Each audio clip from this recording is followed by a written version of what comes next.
அருமையானவர்களே, இந்த நாளிலும் அவனுடைய வார்த்தையோடு நான் உங்களிடத்திலே வந்திருக்கிறேன். கர்த்தரின் செயலை இன்று உங்க வாழ்க்கையில் அனுபவிக்க போகிறீர்கள்.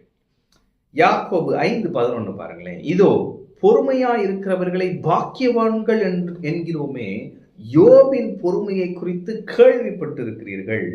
கர்த்தருடைய செயலின் முடிவையும் கண்டிருக்கிறீர்கள்.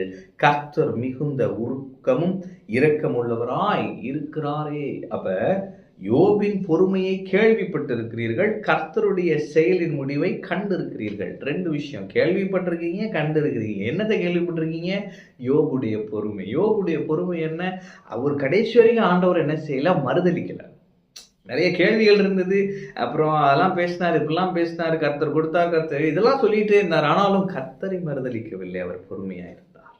கடைசி சொல்றாரு, எனக்கு ஒண்ணுமே புரியல, நான் உளறிட்டேன், அதனால என் வாயை பொத்தி கொள்றேன் அப்படின்றாரு. கடைசி சொல்லிட்டுலாம் சொல்றாரு, நீ சகலவற்றையும் செய்ய வல்லவர், நீ செய்ய நினைத்தது தடைபடாது என்பதை அறிந்திருக்கிறேன். ஆமென். அப்ப யோபின் பொறுமை என்ன அப்படின்னா, அவன் கடைசி வரைக்கும் ஆண்டவரை மறுதளிக்கல.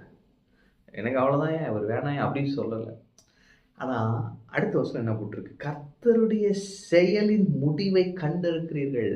அது என்ன அப்படின்னா, ஆண்டவர் யோபின் முன் நிலைமையை பார்க்கிலும் பின் நிலைமையை ஆசீர்வதித்தார். என்னென்ன இழந்தானோ அதெல்லாம் கொடுத்தாரு பாருங்க. அதுக்கப்புறம் அவருக்கு குழந்தை பிறந்து, அந்த குழந்தைங்கெல்லாம் அப்படி அழகா இருந்து இல்லை, அதுக்கப்புறம் அவருக்கு இழந்த எல்லாம் திரும்ப கிடைத்தது.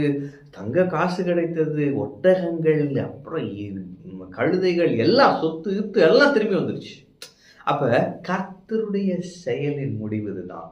நான் இன்னைக்கு சொல்றேன், நீங்க இழந்தவைகளை கர்த்தர் உங்களுக்கு கொடுக்க போகிறார்.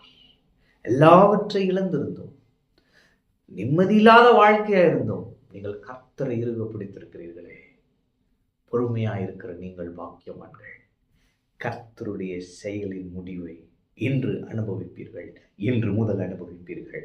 நீங்கள் இழந்த எல்லாவற்றையும் கொடுக்க அவர் உண்மையுள்ளவர், அவர் போதுமானவர். பழைய ஏற்பாட்டில் வாழ்ந்த யோபுவுக்கே அதை செய்வார் என்று சொன்னார். இயேசுவின் இரத்தத்தாலே கழுவப்பட்டிருக்கிற, சுத்திகரிக்கப்பட்டிருக்கிற நீதிமான்களாகிய உங்களுக்கு எவ்வளவு அதிகம், எவ்வளவு நிச்சயம், அவர் நிச்சயம் செய்வார். நீங்கள் இழந்த பணம், நீங்கள் இழந்த சொத்து, நீங்கள் இழந்த நற்பெயர், நீங்கள் இழந்த சமாதானம், நீங்கள் இழந்த குடும்ப சந்தோஷம், எல்லாவற்றையும் திரும்ப பெறுவீர்கள். கர்த்தருடைய செயலை நீங்கள் காண்பீர்கள். கர்த்தருடைய செயலின் முடிவை நீங்கள் அனுபவிப்பீர்கள். கர்த்தர் மிகுந்த உருக்கமும் இரக்கமுள்ளவராயிருக்கிறார். உங்கள் மேல் மனதுருகுகிற கர்த்தர் உங்கள் வாழ்க்கையை மாற்றிக் கொடுவார். உங்கள் முன் நிலைமையை பார்க்கிலும் உங்களுடைய பின் நிலைமை அதிக ஆசீர்வாதமாயிருக்கும், சாட்சியுள்ளதாயிருக்கும், மகிமையுள்ளதாயிருக்கும். உங்களை பார்க்கிறவர்கள் சொல்லுவார்கள், கர்த்தர் தான், இது கர்த்தரால் ஆயிற்று, நம்முடைய கண்களுக்கு ஆச்சரியமா இருக்கிறது என்று சுற்றி உள்ளவர்களும் சொல்லுவார்கள். நீங்களும் சொல்லுவீர்கள். உங்கள் முன்னிலைமையை பார்க்கிலும் உங்கள் பின்னிலைமையை கர்த்தர் ஆசீர்வதிப்பார். கர்த்தருடைய செயலின் முடிவை இன்று முதல் காண்பீர்கள். ஆமென். கர்த்தர் உங்களோடு இருக்கிறார். கர்த்தர் உங்களை ஆசீர்வதிப்பார்.